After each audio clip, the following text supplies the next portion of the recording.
एक लड़का पंजाब कमा करके आ रहा था। जब पटना स्टेशन पर आया तो उसका बैग, झोला, सारा सामान चोरी हो गया।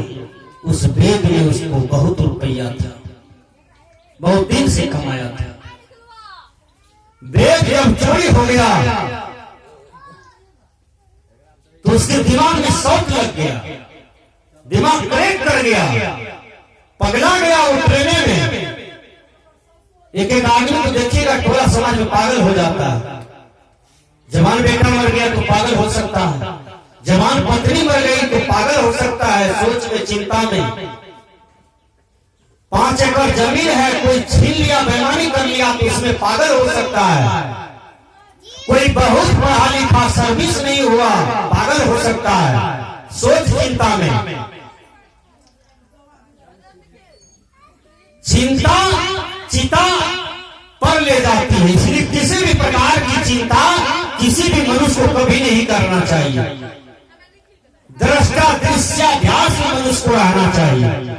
जो हो रहा है प्रकृति में हो रहा है, जो हमारे हाथ से होने का है वो होगा, जो नहीं होने का है वो नहीं होगा।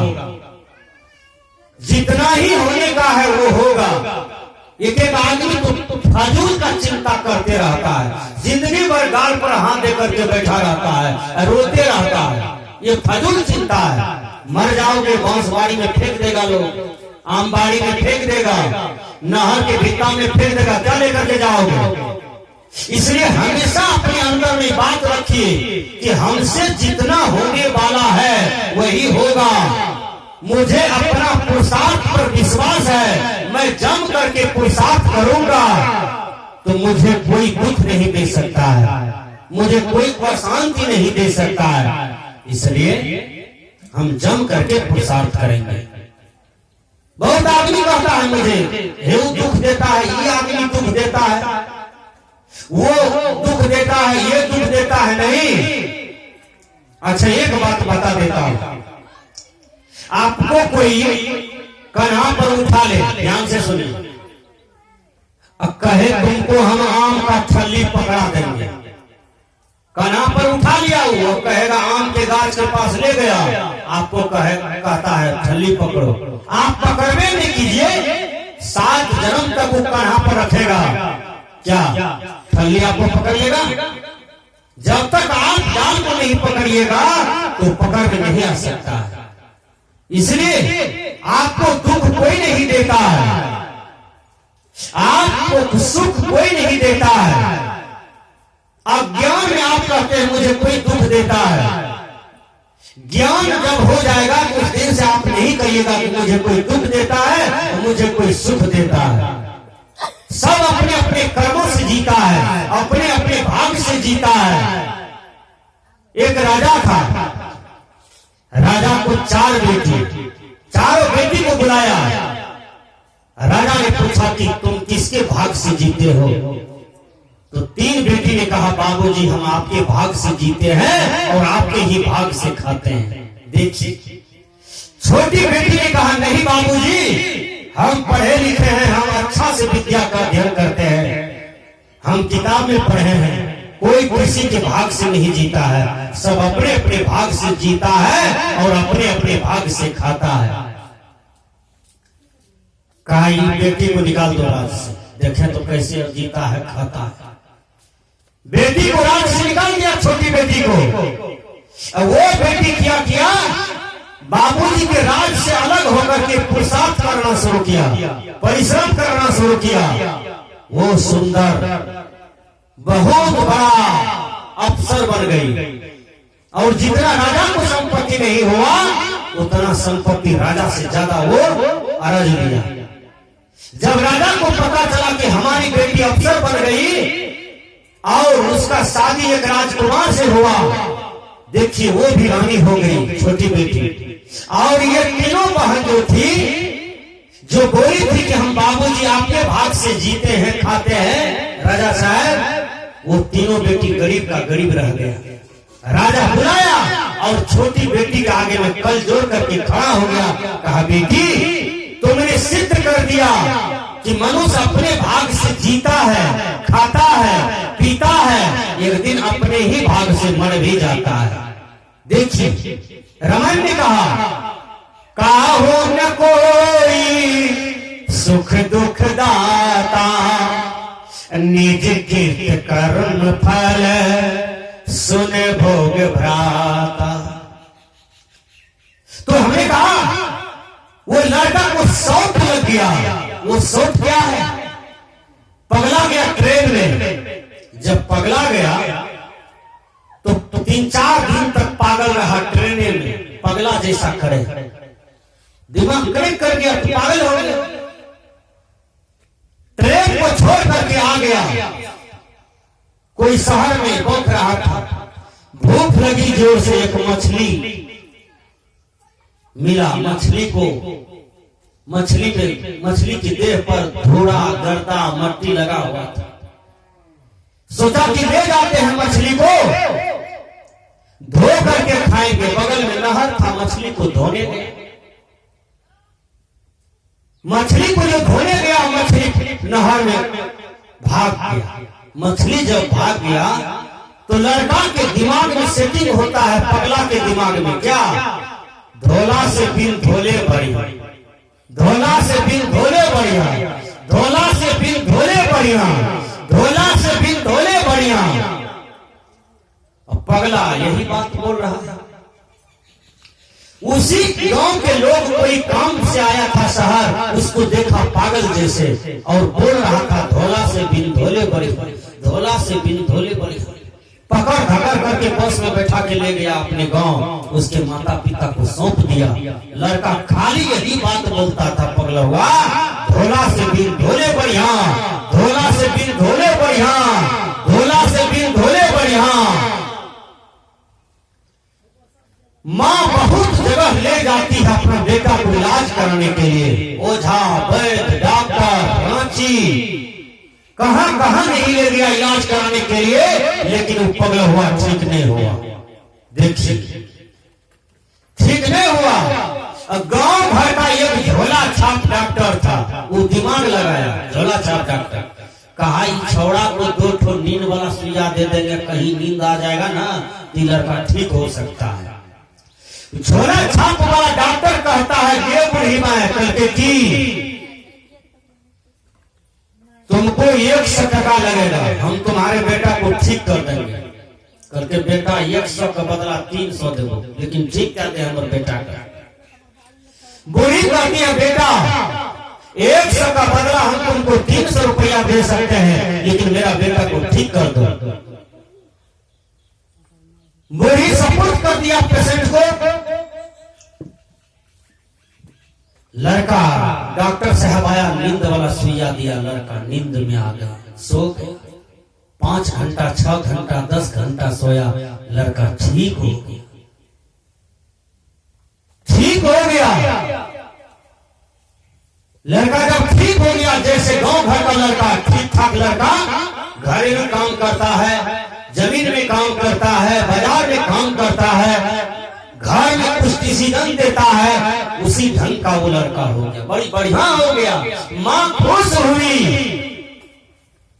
माँ खुश हुई। जिस समय लड़का नींद वाला सुइया दिया डॉक्टर साहब, उस समय 10 टकिया दे रही थी बूढ़ी माँ।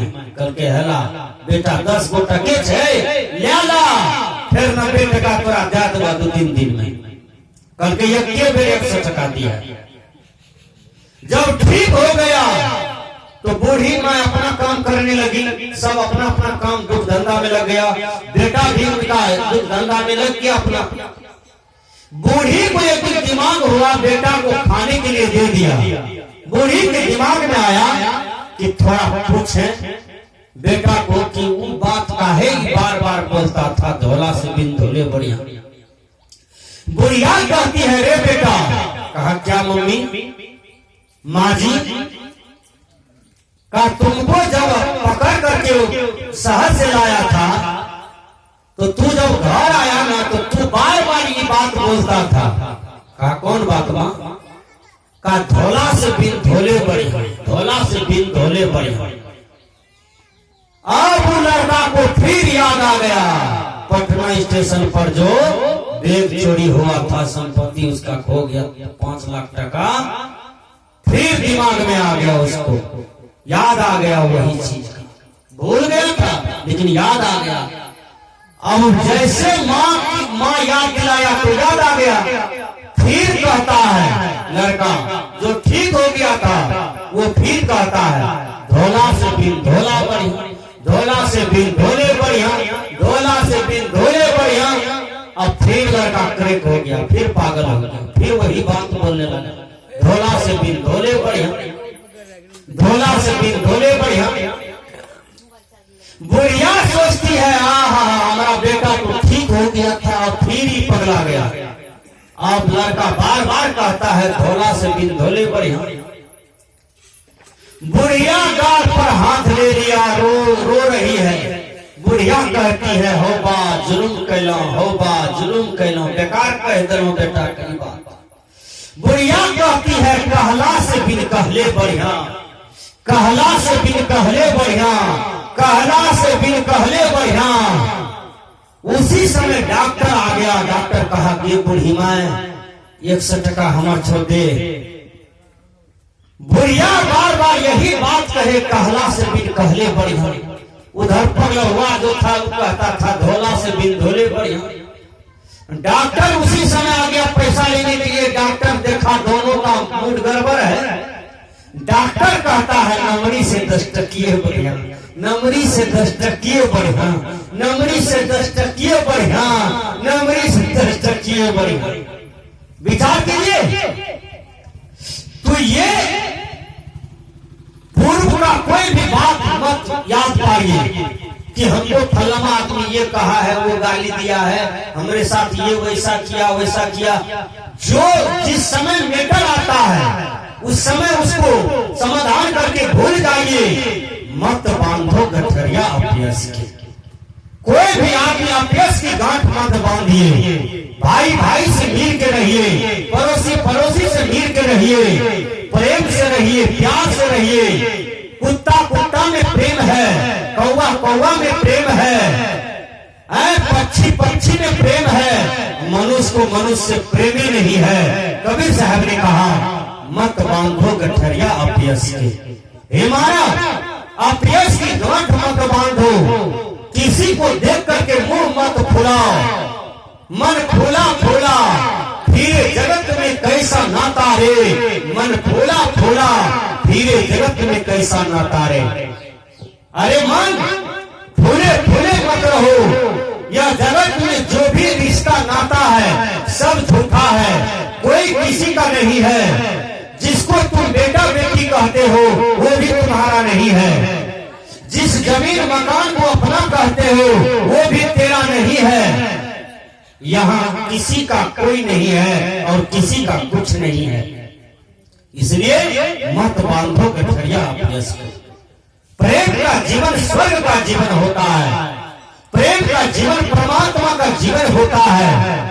प्रेम का जीवन में खुशहाली आती है और प्रेम का जीवन में आनंद आता है। इससे बड़ा आनंद कहीं नहीं है। गोतनी गोतनी एक जगह बैठ करके खा लीजिए और हंसते हंसते थाली धो लीजिए, कितना आनंद आएगा। भगवान कृष्ण पहले गया, भगवान कृष्ण को दिया यशोदा मां मक्खन। कृष्ण को तो ढेरी साथी था ना, कोई गरीब था कोई अमीर था। किसी का माँ भुज्जा दे, किसी का माँ मकई का फुटाहा दे, किसी का माँ कुछो दे दे। भगवान कृष्ण ने कहा कि मेरे साथियों टिफिन हुआ है, चलो मेरे मक्खन में सौंफ डाल दो, मत करके हम लोग सब कोई खा लेते हैं। देखिए भगवान कृष्ण ने प्रेम का पहचान दिया, प्रेम का बोध दिया, प्यार का बोध दिया। इसलिए संसार में सबसे बड़ा है प्रेम। जिसके परिवार में प्रेम हो, समाज में प्रेम हो, राष्ट्र में प्रेम हो, वह स्वर्ग हो जाता है। इसलिए प्रेम का जीवन सुंदर जीवन होता है। इसको धारण कीजिए। स्वर्ग से सुंदर सपन हो से प्यार, सपना हो से ऊंचा है अपना घर द्वार। स्वर्ग से सुंदर वह घर होता है जिस घर में प्रेम है, भाई भाई में प्रेम है, गोतनी गोतनी में प्रेम है, माँ बेटा में प्रेम है, माँ बेटी में प्रेम है, पड़ोसी से पड़ोसी को प्रेम है, वह घर सुंदर होता है, वह घर स्वर्ग होता है।